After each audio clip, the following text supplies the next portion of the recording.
Welcome to Straight Money, the podcast where two insiders give you the straight goods about investing and financial planning with no sugar coating.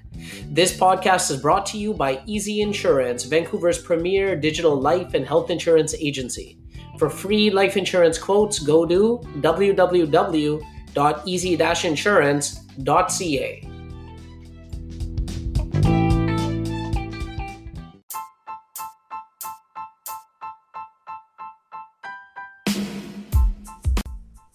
All right, guys. Thank you for tuning in to Straight Money, the podcast where we give you the straight goods about investing and financial planning with no sugar coating. You know what? This is our first episode, so I want to thank you guys for helping us make history. Because this is our first episode, I want to just touch on a couple of things. I want to just introduce myself and my co-host Cam. And then after that, I want to just briefly talk about why it is that we started this podcast. So I'm going to get into it right away. My name is Yermaya Durrani. I'm a licensed insurance and financial services professional working in Vancouver, British Columbia for the last 7 years. And Cam, who is my partner and co-host on this, is a certified financial planner. Cam, why don't you tell them a little bit more about yourself? Yeah, so I've been working in the industry officially since 2012 as an advisor and life agent. Unofficially, I've been trading and investing since I was 20 years old, and I would say we have a great mix of mainstream experience combined with actual industry experience. Oh, no doubt. Cam is a machine, guys, and you guys are going to be getting the inside goods from the inside people over here. So let's get right into it. I want to basically touch on why it is that we started this podcast. So with everything that's been going on, you know, COVID-19, I'm sure you guys may have heard about it, right? Me and Cam were talking and we thought about it, and we thought that, you know what, a lot of people, unfortunately, are probably getting caught with their pants down financially, so to speak, you know, and it's extremely worrying for us, you know, and it's heartbreaking for us as financial advisors because, you know, we know that it's something that could have totally been prevented. You know, if somebody had sat down with a financial professional and kind of, you know, put a plan together to protect themselves in case something like this happens. You know, we're probably going to see some mortgage foreclosures. There's probably going to be a lot of businesses going bankrupt, you know, a lot of restaurants and things like that, unfortunately. Absolutely. And that's for sure. And, you know, honestly, you know, the biggest pet peeve that I have is how I'll be sitting down with people. They've got no savings. They've got no financial plan. They've got no risk management in place. And then I'll give them a financial plan. I'll promise them financial security if they decide to commit, say, $300 to $500 a month towards a financial plan. And they'll look me right in the eye and they'll say, oh, you know what? Oh, that's a lot of money, man. Damn, $500 is a lot of money.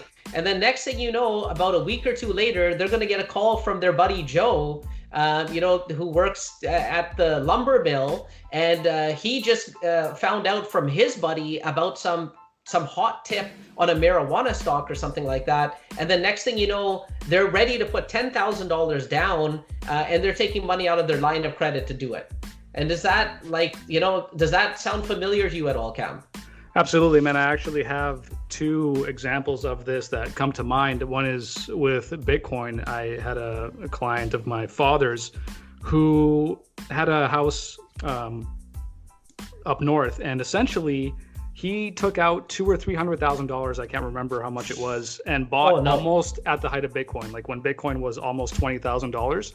And I haven't even heard from him since then, so I have no idea. But I warned him strongly against doing this. And, you know, these things are time sensitive, right? So if you invested in Bitcoin maybe at the end of 2008, 2009, kind of when it was coming out, or some years after, you got that growth. But once everybody hears about something, that's when the retail traders come in and they lose all their money. The other thing was I had a previous client wanted me to set up a self-directing account for him with Questrade over there. And I set it up for him. And what he did, instead of, you know, diversifying out across industries and things like that, he bought 5 or 6 marijuana stocks, again, almost at the very height of the marijuana bubble. And he's in like a 60% drawdown right now. And his business, because of the coronavirus, is suffering. at the same time, and he's letting people go, and he has no money to support that business because he spent it all on this marijuana stock. So, these are things where if you're not protecting yourself first, you're going to be in for a rude awakening if anything essentially kind of threatens your business in the future, like the coronavirus pandemic. Absolutely. You know what? Anything that lasts a long time has a foundation. And that's what we're going to talk about today. I want to talk to people about building a foundation first. And the first tip that I want people to get from this is that if your buddy Joe, from, working at Red Robin or something like that is calling you up and telling you to buy marijuana stocks, by the time Joe's heard about it, if it's gotten as far as Joe's actually heard about how everybody should be investing in the next cryptocurrency, that means it's probably too late. Okay, that means that you probably already missed the boat. By the time everybody's heard about it, you've already missed the boat. Exactly. And that's usually a rule of thumb when it comes to investing. If you want to be successful in investing, honestly, you got to kind of go against the herd. You got to do the opposite. It's like Warren Buffett once said, you got to be fearful when others are greedy, and you got to be greedy when others are fearful. Like right now, with everything that's been going on, it's terrible. What's happened, but it actually is an opportunity for savvy investors. For sure, Yerm. And to add on to that, if you look at people's preparation and finances, I mean, when the coronavirus hit, it was less than a month and people were already freaking out that they can't pay their mortgages, they can't pay their rent, they can't pay their bills. So if you're in a position where if something happens to you that in 1 or 2 weeks you're out of money, that's essentially a formula for financial disaster and bankruptcy and credit insolvency. So you really got to look at that stuff first before we start speculating on all these crazy things. Like you said, your buddy from Red Robin's calling you saying, hey man, look at this stock, this penny stock. 99% of the time you're going to lose money on that. Exactly. And you know what? Why is it that people, why is it that I'll sit down with a guy and I'll give him a concrete plan on how if he starts saving money every single month, putting a couple of policies and things like that in place, he can get financial security. And he's hesitant to spend a few $100s a month. He's looking at it like it's costing him a lot of money. But the next thing you know, when Joe calls him up, he's ready to drop $10,000. Why is it that he's doing that? And the reason why is because everybody's looking for that quick buck. Everybody's looking for that get rich quick scheme. Nobody wants to actually put the time in. And let me tell you something, the vast majority of people that actually became millionaires, they put their time in. Even when it came to people that sort of became millionaires overnight because of some business that they created, maybe it was a .com business that just absolutely blew up. That's probably because they put a ton of work in beforehand, and then eventually that business blew up. Mm-hmm. Would you agree with that, Cam? Absolutely, absolutely. Usually these people are getting rich from some kind of a business, something that it's the behind the scenes work that you don't see. And then 10 years later, the guy has a ton of money and you're wondering what happened. And it's all that hard work that he put in. It's not because, most of the time, it's not because he put his money into some stock or, some kind of a speculative asset, right? So that's not something that is going to make sense for a lot of people because they want to get results immediately, right? In this TikTok generation, the attention span of a person is less than 7 seconds, I think was the latest study. And people want immediate results. They want to get rich quick. They want to drive their Lamborghinis, but they don't want to do the work that it takes to get there. No one's selling you a course online where in 2 months you're going to sell all this stuff and you're going to get a Lamborghini. That's just not going to happen. It's snake oil, 100%. And listen, we're recording this podcast from Vancouver, British Columbia, beautiful British Columbia here in Canada. And, Vancouver is known for one of the most sort of, people keep calling it a housing bubble, but we've got a housing market that, many people say is overpriced. And the amount of people that you see over here in Vancouver that are what I like to say fronting.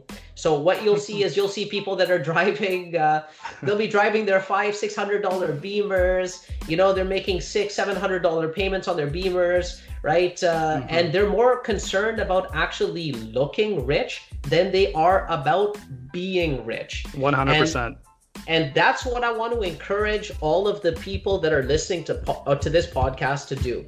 That, decide that you actually want to be rich rather than looking rich. Believe me, being rich is better than looking rich. That's 100% for sure. Okay. Oh, for sure. And I mean, just to do a little quick side here, if you look at anybody who has assets, real assets that are gaining, like property, for instance, you'll notice that the smart people, they're driving crappy cars. And that's because cars are not an asset. They're depreciating. It's just a money sink. It's never going to bring you any kind of money unless you have some kind of a, exotic vehicle that's like a limited run. But at that point that you're buying those kinds of cars, you're already rich anyway. So look at what people are doing that are actually rich. And like you said, not the ones that are fronting around with the Beamer or whatever it is that they don't even own it. They're just trying to show off to their friends and make sure that, everybody knows that this guy's successful or whatnot. Exactly. You know what? That's basically how these luxury cars are even sold. In this day and age, they're sold. You're purchasing it because it represents an image. More than anything else. There was a very important book about financial planning that was written many, many years ago. Some of you guys may have read it already. It's called The Millionaire Next Door. And basically what this book was is that there was a couple of people that actually took surveys of millionaires over a period of many, many years. They were able to interview thousands and thousands of people that were actual millionaires, like actually had like millions of dollars in liquid, assets, so that if they wanted to sell all their investments, they could literally put $1 million worth of cash on a table if they wanted to. So they interviewed these people, and what they found is that almost every single one of them, or most of them, I should say, lived in ordinary homes. That's why it's called the millionaire next door. Like the person living next to you, might be a millionaire and you have no idea. And most of these people actually, they drove used cars. So what they would do is they would buy a nice car, they'd buy that luxury vehicle, but they'd wait for it to be about 3-4 years old, so that about 60 to 70% of the depreciation had already come off the vehicle, and then they would go and buy the vehicle cash. So they still look like they're very, very successful, but they just do it in a much smarter way, For sure. Okay. Now listen, the vast majority of people in Canada are not financially secure or financially stable enough. There's studies out there that show that the average person, is about 3 months away from being bankrupt if they were to lose their job. And the reason why that number is 3 months is because that's how long it takes for the bank to actually foreclose on your property. So that's why they give them 3 months. After 3 months, that's when the bank moves in, sort of kick people out.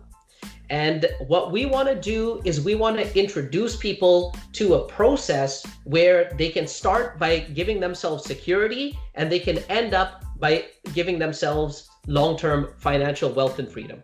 Okay? For sure. All right.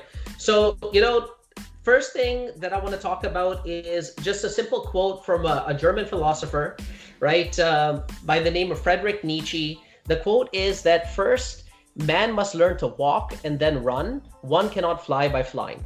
Okay? So what people are trying to do is they're trying to skip the steps, right? Instead of building the foundation first, they just want to get rich quick, immediately. And so what we're going to talk about is what I like to call the 3 stages of financial prosperity. Okay? We're going to talk about financial security. Then the second stage is what I call financial independence. And then the third stage is financial freedom. And this is a very, very basic framework that each of the people that are listening to this podcast can use, ask themselves, which stage are they in right now? And how can they get to the next stage? Okay? So this podcast was started from the complete opposite perspective of what many of these other podcasts may be. Other people might be trying to promise you the world, right? If you want to get rich quick, take your money and go to Vegas, okay? But if you want to be wealthy for real, we're going to give you a framework to do it. How's that sound, Cam? That sounds good, man. And you're exactly right. People skip steps. They want to go to step 3 immediately. And when step 3 doesn't work out and something happens without step 1, step 2, they're going to be so much further behind than if they just did the steps in the proper order, right? So, but nobody's teaching them the steps. Nobody's teaching them step 1 and 2. Everybody's trying to sell them, like I said earlier, they're trying to sell them the Lamborghini and the penthouse. Start with the foundation before you go to the top. Absolutely.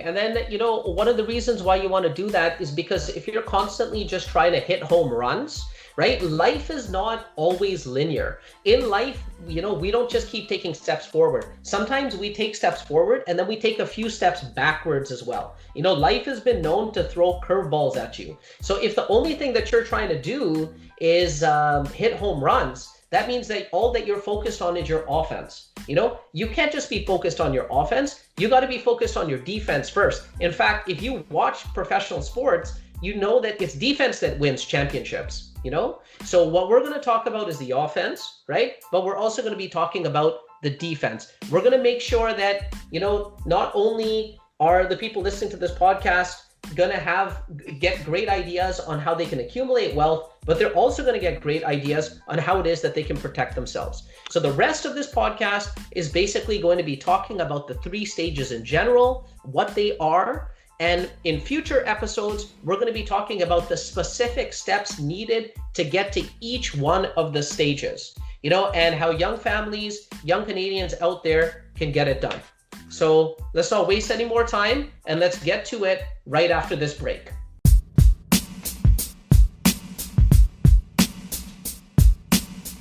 All right, guys, welcome back. So listen, let's start talking about the first stage. All right, the first stage of the 3 stages of financial prosperity is what I like to call financial security. Okay, so this is the most important stage. Like I said, think of this as you're building the pyramids. You're building like one of the greatest wonders of the world when it comes to your financial, your wealth and prosperity. And the foundation of those pyramids are what are going to make sure that it actually lasts for a long time. So the first thing that money needs to bring is security. If money doesn't bring you security, it actually doesn't bring you anything at all. I honestly believe that a lot of the financial stress that we have in life is not because we crave being rich, it's because we crave security. Like, let me give you an example. People obsess about making money. If you just Google how to get rich, you're gonna notice that there's millions and millions of searches that come up for that, millions and millions of different articles that come up for that. And why is it? It's not because everybody wants to be driving a Lamborghini, although I think a lot of people do want to drive Lamborghinis. But I think that a lot of it is that people actually want security. And they don't know how easy it is to actually get security. They think they got to be worth like $10 million before they're actually going to be financially secure. So I'm just going to touch on, a psychologist by the name of Abraham Maslow. He spoke about something. He came up with a theory. It was called the hierarchy of needs. And he said that we have this hierarchy of needs, which is basically like a priority of our needs. And the way that it works is until one of those needs is met, we will not be interested in the next need. Okay. And the priority of these needs is number 1, our physiological needs. So just basically the needs for like food, water, shelter, right? That's the most important one. The second most important one is the need for safety and security. Okay. Knowing that somebody is not going to come and just like kill you or something like that. That's very, very important to us. That's the second most important.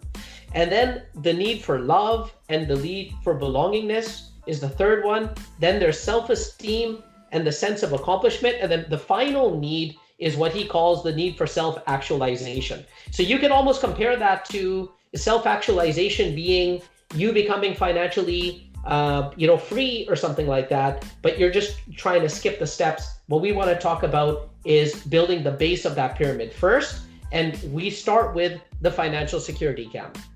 For sure. And I'm really big on sports analogies as well, as a lot of people are. And in the previous segment, you said defense wins championships. And that's absolutely correct. And if you watch soccer, you'll notice that it's not all offense. Sometimes you got to go backwards in order to go forwards. And going backwards is evaluating that foundation that financial foundation that you must build in order to climb the ladder. Otherwise, you're going to get toppled. It's just a matter of time. It's a guarantee that if you don't have that in place, something's going to happen that's completely going to ruin you. And it's essentially an inevitability. Absolutely. And it's life will throw you a curveball, and it's not a question of if, it's more a question of when, basically. Exactly. Okay, so financial security, what does it mean? Financial security means that if something unexpected was to happen to us that would result in some sort of a big bill or like a loss of income taking place, that we're not going to be borrowing money from our credit cards or like going into our line of credits or asking our parents and our friends for money or going bankrupt because of it. Okay? So there's 2 steps to having your financial sort of defensive plan in place, right? Very, very simple, but extremely important steps. Now, the first step is to protect your income, right? And the second step is to start an emergency fund. Would you agree with that, Cam? Absolutely. And why don't we go into what those steps are in detail? Absolutely. So the reason why we need to protect our income, okay? And the reason why that's the first step is because our ability to earn money is actually our most important asset. See, a lot of people don't think about this. You know, they think that their most important asset or their most valuable asset is their home or their jewelry, or some people will say their vehicle.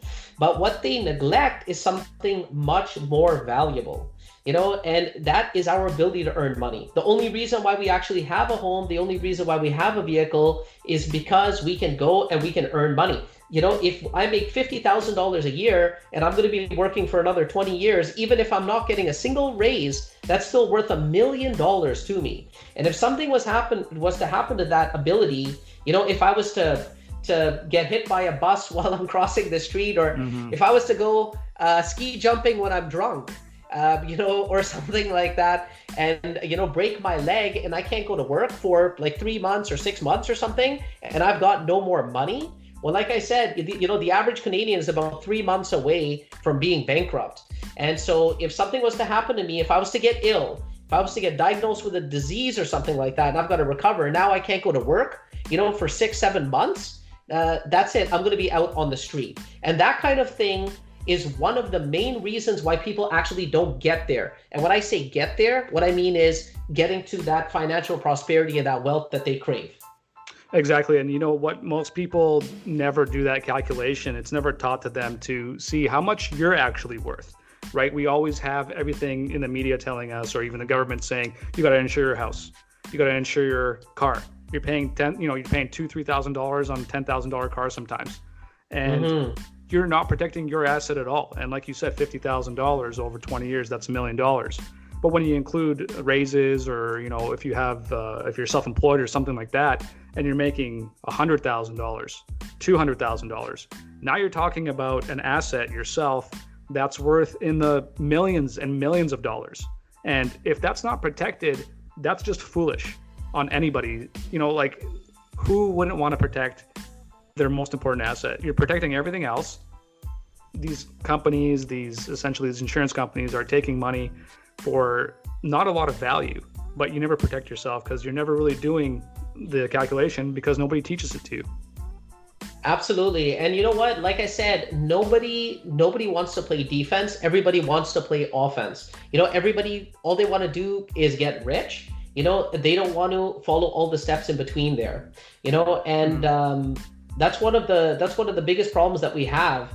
And this is something that is easily avoidable. But why is it that people always have their car insured? You know, and people always have their house insured? I'll tell you why. It's because I have to have my house insured, otherwise the bank is not going to give me a mortgage on my property. If my bank finds out that the property that I own is not insured with property insurance, they're going to be calling me up right away saying, you know what, you've got this many days to put property insurance on the property, otherwise we're going to foreclose and we can no longer give you this mortgage.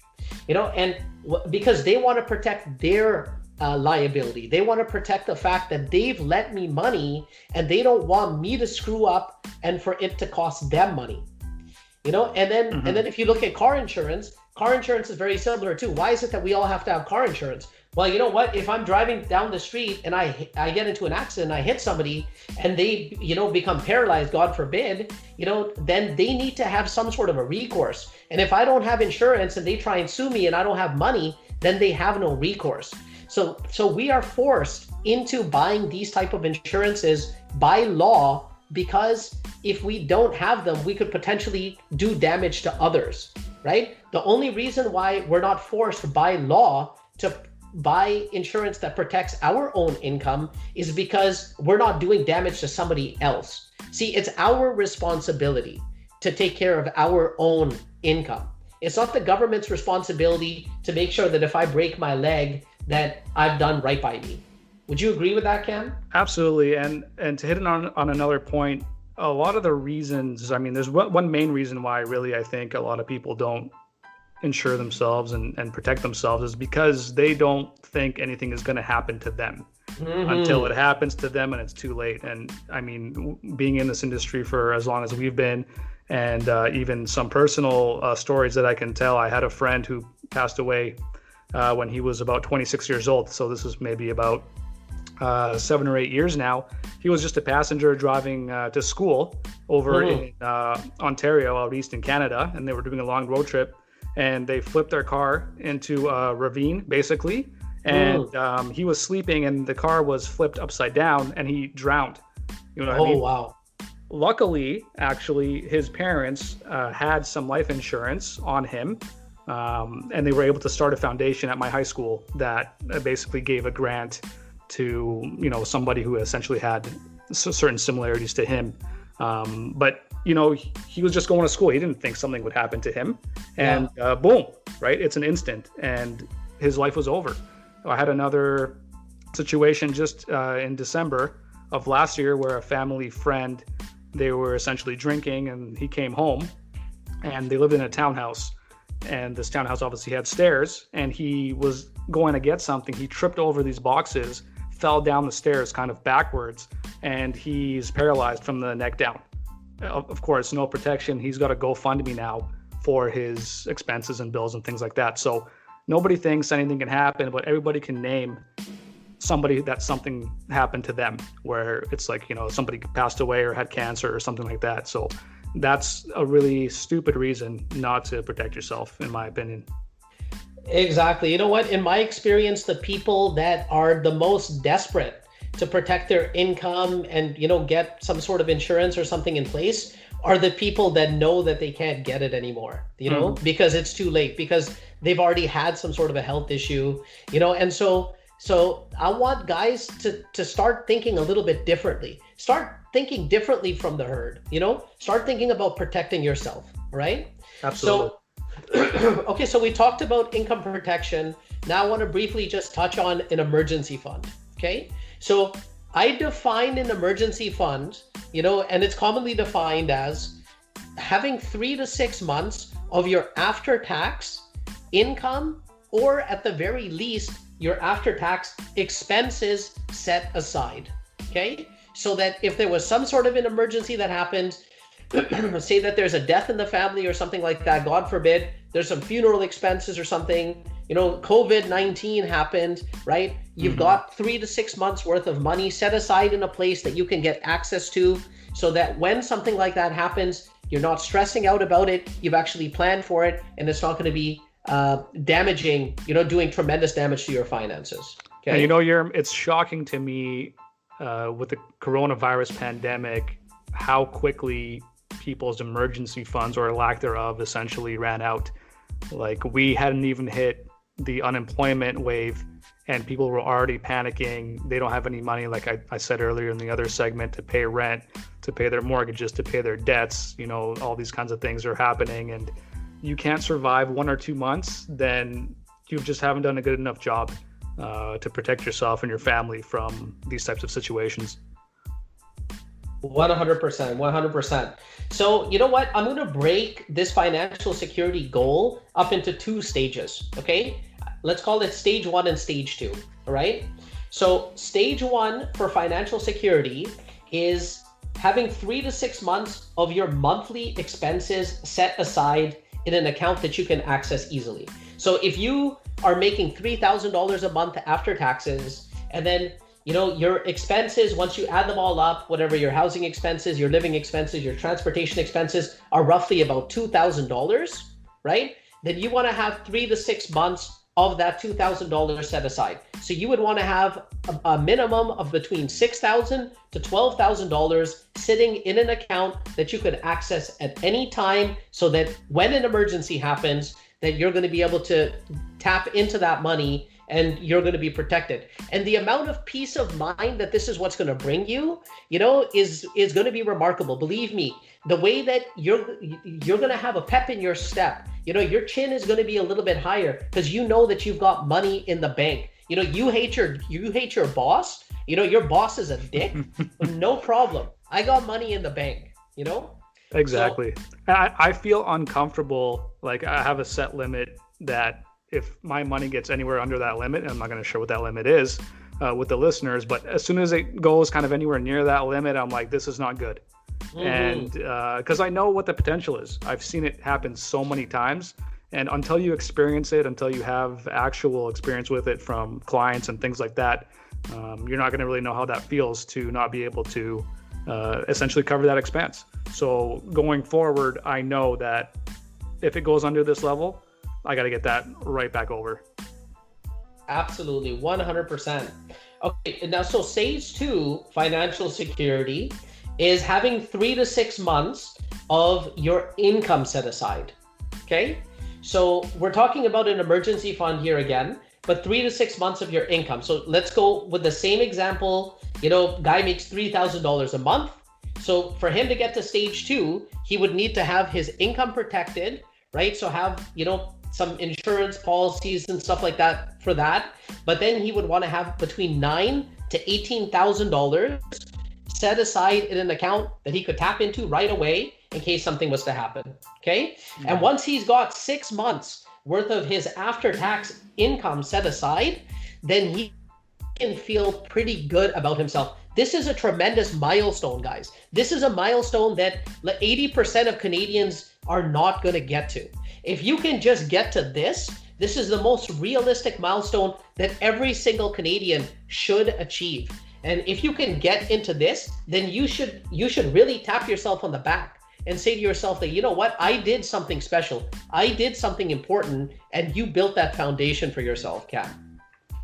Absolutely. And this is even more important when you have family, to be honest with you, because a lot of times, whether you're female or male, a household is counting on that income to come in and pay for the bills. If something happens, the bills don't stop, right? You still got to pay your car bills. You got to pay your cell phone bills.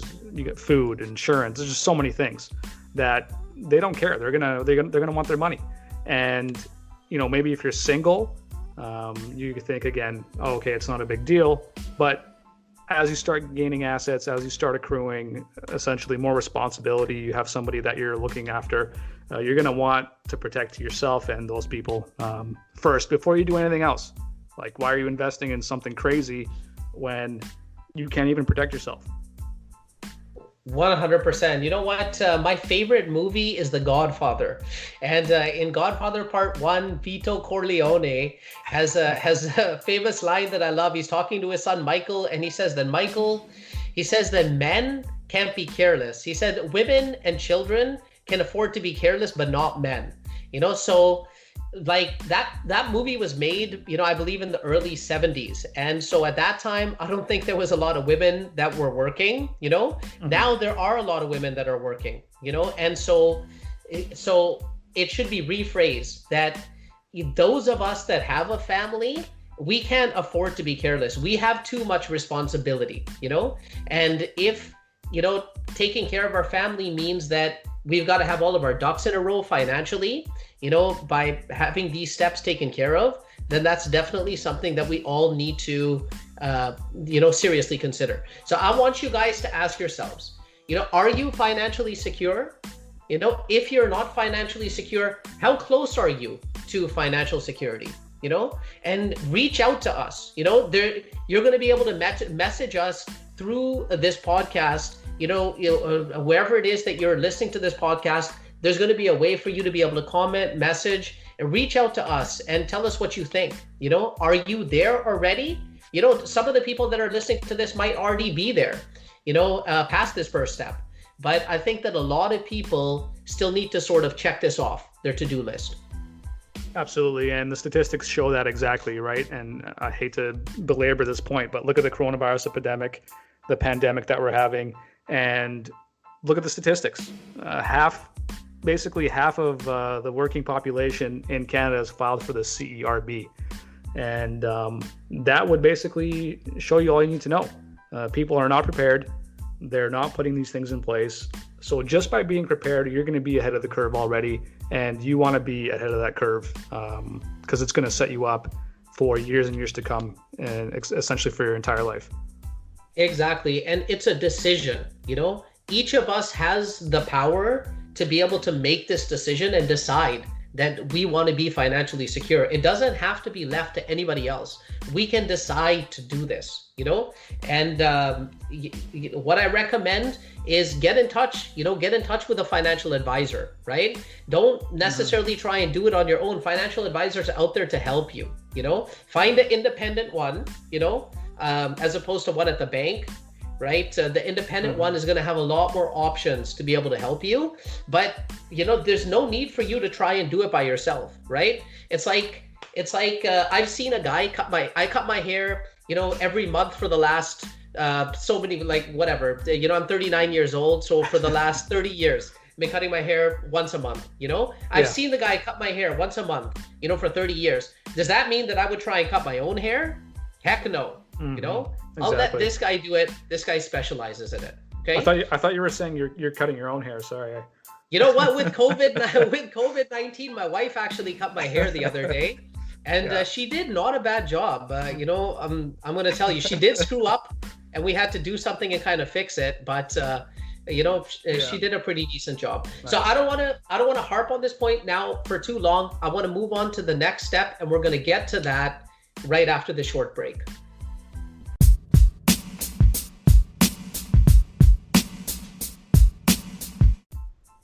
All right, so you know what? Now that we've pounded the importance of financial security and having a foundation, let's get into some of the fun stuff now, okay? The Lamborghini section. Absolutely. I like to call this the Lamborghini section, all right? Or the vacation at a nice Caribbean tropical island section. So you know what? Let's talk about financial independence and financial freedom, okay? So stage 1 was financial security. Stage 2 is financial independence. And stage 3 is financial freedom. So we're going to start with talking about financial independence right now. So once the financial security is taken care of, right, every Canadian should have a goal of becoming financially independent. I believe it is a noble goal. The reason why is because I define financial independence as being able to live off the money that you've accumulated. Let me give you an example. If I've got some properties or some investments that generate $3,000 a month for me, and $3,000 a month is what I would be working or making if I was going to work, then I don't need to go to work anymore if I don't want to, because I have enough money coming from my passive income. Remember how we talked about how the average person is roughly 3 months away from being bankrupt if they were to lose their job. So one definition of wealth is how long can you sustain yourself if you were to lose your job tomorrow. So somebody who is financially independent could sustain themselves indefinitely if they were to lose their job tomorrow. The reason why is because they are replacing their income with their passive income. They don't have to work. They work because they want to. And the reason why I think that this is one of the noblest goals that a person can set for themselves is because, we talked about Abraham Maslow's hierarchy of needs. That final need is the need for self-actualization. We will never truly be able to be who it is that we want to be unless the money issue is taken care of.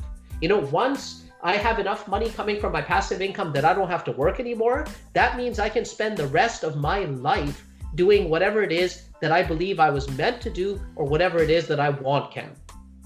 Absolutely. And you hit it on the head there. People work because they want to work, and they have this money on the side, and they can just turn off work whenever they want. And like you said earlier, when they're pissed off at their boss, they don't want to deal with it anymore. They don't want to deal with the bureaucracy or whatever's going on, the politics. They're out. They can, the next day, they can go into their office and tell their boss, I'm out, I'm done. I have enough money over here where I don't have to work another day in my life, and I can sustain the current lifestyle that I have. Yeah, exactly. You know, imagine that feeling, guys. Imagine that feeling that you wake up in the morning and you say to yourself, I don't have to work today. You know, now many people, in fact, most people that are financially independent, they don't stop working. We've got to do something. There's only so many cocktails at the beach, you know, that we can have before we get bored, right? Yeah. We've got to do something. But it's that feeling of knowing that we don't have to go to work if we don't want to. That is an incredibly empowering feeling, okay?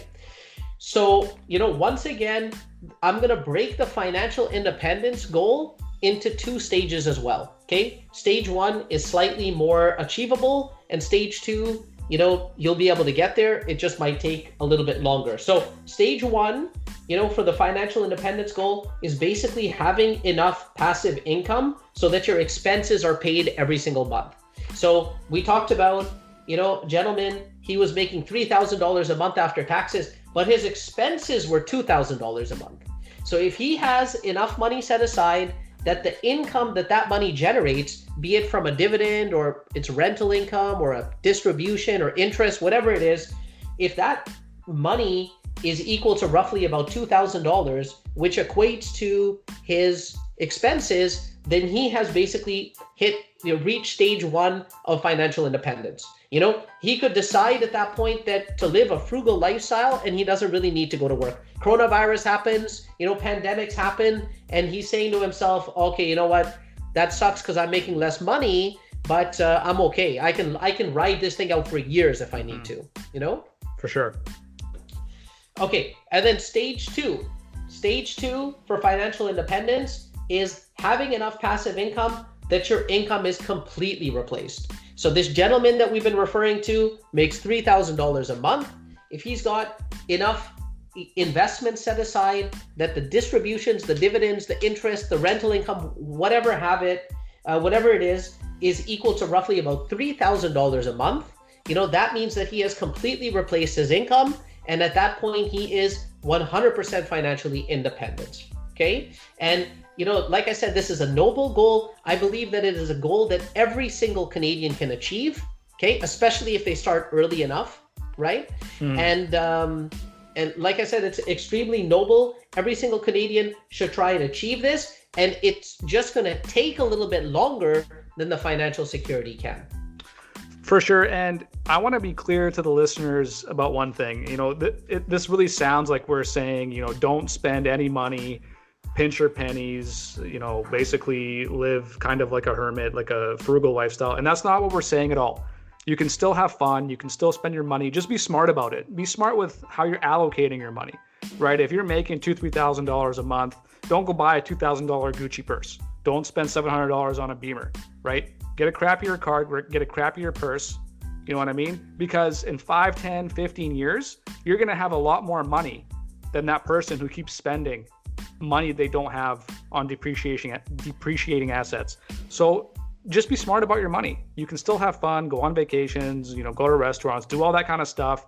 Just be smart about every decision, put some thought into it.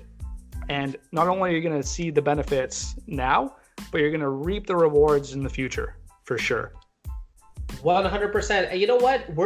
And I'm glad that you brought that up, Cam, because, you know, you can have your cake and eat it too. All right. But there's a reason why dessert is served after you have your dinner, because if you had your dessert first, then you wouldn't have enough space in your stomach to basically eat that dinner anymore, you know? So it doesn't mean that, okay, you know what, either I'm just spending all my money or I'm planning on becoming financially independent. No, you can do both, right? You look at a corporation, sometimes I'll sit down with people and they'll be like, okay, you know what, it sounds great. I want to do all of this, except that, oh, I'm $20,000 in debt and I want to pay my debt first, before I start saving for the future. Okay. Mm-hmm. Now, the problem with that is, 100% you got to pay your debt. The problem with that, though, is that you're not building that foundation. You don't have any financial security and you don't have any emergency fund or any income protection if all that you're doing is focusing on your debt, for example. So what does a corporation do? Now, corporations are extremely smart with their money. They actually have, sometimes thousands of people working for them and dozens of people just 100% focused on what they should be doing with their money. Corporations will take some of their money and invest to increase their income, and then they'll take some of their money to pay their debt down. Okay. And it's the same idea. If you don't have debt, but you have an expensive lifestyle, no problem. Take some of that money from that expensive lifestyle, start putting it towards your future, and it's only going to be a fraction. It's only going to be a fraction of your income. And then you get the best of both worlds. You enjoy your life. And then in the future, you get your boat, you get your house in Florida, and your day in the sun. Right? Absolutely. And like you say, it's not about completely switching something on or off. If you're eating out dinners 3 times a week, just do it 2 times a week. Is that really going to kill you? Instead of getting your coffee every day, get it every second day from Starbucks, whatever it is. And all these things start to add up. And of course, once you get into compounding of assets and things like that, you really start seeing big gains down the road. And we'll talk about that in another episode. But it's all these little things that you're doing plus time that's going to get you to where you ultimately want to go. Exactly. And like I said, in future episodes, just like Cam mentioned, we're going to get into concrete steps that you guys can take, right? Like we talked about putting a fraction of your money aside. We'll talk about exactly what that fraction is, where you should put it, how you can invest it, and we're going to get into that. But right now, I just want to talk about philosophy. I want to philosophize with you guys about money a little bit, okay? And I want to give you guys an idea, of how it is that you can strategize, and sort of make a plan for yourself long term, what that plan looks like sort of as a blueprint, right? So let's move on now to the last step, which I like to call financial freedom, okay? So financial freedom basically means having enough money to do whatever you want. That's when you get your FU money, Mm-hmm. It's like you're walking downtown and you go by like a Jaguar Land Rover dealership, and you see a Jaguar that's like $90,000 and you say to yourself, F that, I'm just going to buy it, and you can, you can, because you've done the other 2 steps. You put yourself in that position. And, basically at this point, the money that you've generated from your investments is far more than what you need to actually live a very comfortable life. So even after you spend basically as much money as you want on your living expenses, you still have money from your passive income that's being put into your savings. So not only are you living a lavish lifestyle and really enjoying your life, but your wealth is actually constantly increasing at the same time. Absolutely. And this is really where everybody tries to jump to immediately, right? So we've done 3 segments on this podcast alone. We've talked about so many things, so many concepts, and everything else out there is selling you this financial freedom. They're selling you the get rich quick. You want to jump all these steps. You want to get all this crazy stuff right away. The Tai Lopez philosophy. Exactly. The Tai Lopez, the Grant Cardone, 10X, Jason Bond's picks, all these guys. We can list these guys forever. They all are trying to sell you a pipe dream that doesn't exist, and without doing the things that we talked about in front of this financial freedom, the last stage, the final boss, financial freedom, you're not going to get there, right? Unless you're lucky.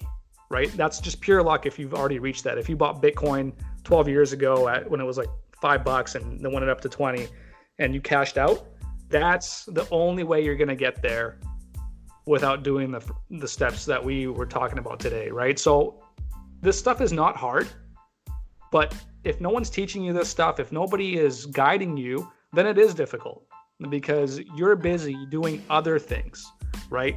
Your passion probably isn't finance like ours is. So whatever you're doing, you're selling something on Etsy, you're working as a, tech designer. It doesn't matter what you're doing. You're a plumber, right? Every other profession. So your whole goal in life is to make as much money as possible, take care of the people that you love. And finances are like this basically, magic that you don't get it. You don't understand it. And the industry makes it difficult for you to do these things yourself because they want you to come to somebody that's going to take a bunch of money from you in order to lead you down this path. And what we're saying is you don't need to be afraid of this stuff, right? Just take matters into your own hands, get this education, listen to our podcast. We're going to go through all the stuff with you guys and start building knowledge, start getting a foundation going, and you're going to become really proficient with this stuff where you're coming up with your own ideas. And it's just going to spiral to where you're going to completely be able to take control of your finances, and everybody around you is going to be all the better for it. 100%. Guys, you know what? I'm pleading with you. If there's one thing that you want to take out of this podcast episode, if you never come and listen to another episode of ours again, which is totally okay with me, if there's one thing that you learned, if there's one thing that you want to take away, I want it to be this. Make the decision.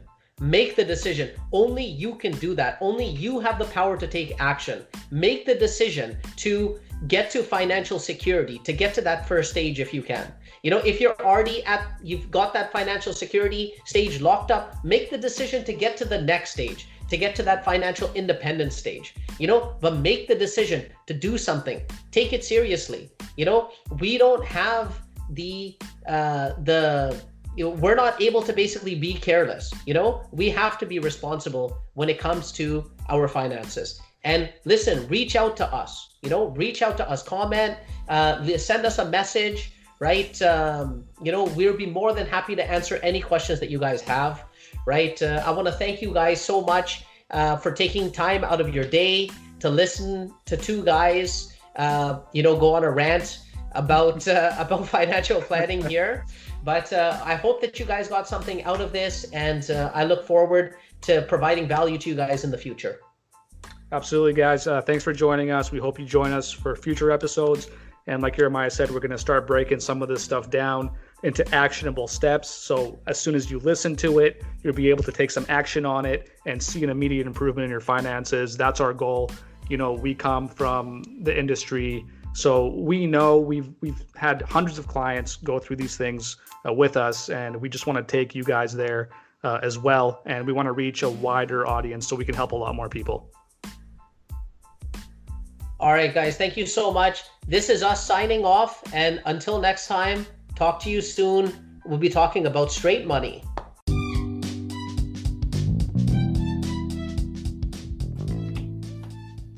Well, that concludes our episode for today. Tune in next time where we're going to be talking about concrete steps that you need to take to get financially secure.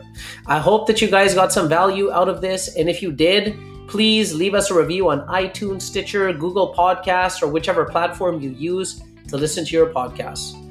If you're hearing this on YouTube, please give us a like, a subscribe. Make sure to hit that bell so you get notified when we produce another value-packed episode.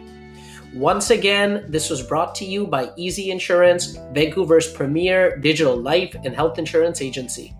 Get a free quote at www.easy-insurance.ca.